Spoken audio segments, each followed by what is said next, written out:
আর কতদিন আটকাবে মা? আজকে যাই হয়ে যাক আমি তোমার কাছে যাবই।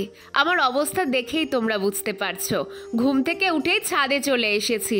খুব ইচ্ছে করছে আজকে আর ফুল কিনবো না, নিজের বাগানের ফুলেই মাকে পুজো দেব। গল্পটা শুরু হয়েছিল আজ থেকে বেশ কিছু মাস আগে।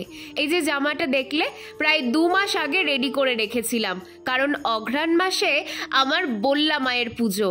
আমি যাবই, কিন্তু হাজার চেষ্টা করেও যেতে পারিনি, কারণ যেই দিন মা বল্লার পুজো ঠিক তার 2 দিন আগেই আমার পক্স বেরোয়। পক্সের ব্যথায় যত না কেঁদেছি, তার চেয়ে বেশি কেঁদেছিলাম বল্লা মায়ের পুজোতে যেতে পারিনি বলে। অগত্যা ঠিক করলাম 2025-এর প্রথম শুক্রবার, মানে আমার জন্মদিনের পরের দিন আমি মায়ের কাছে আসব। অনেক বাধা বিপত্তি পেরিয়ে মায়ের ভোগ প্রসাদ কিনে একটা ভিড় বাসে করে পৌঁছে গেলাম বল্লা মায়ের মন্দিরে।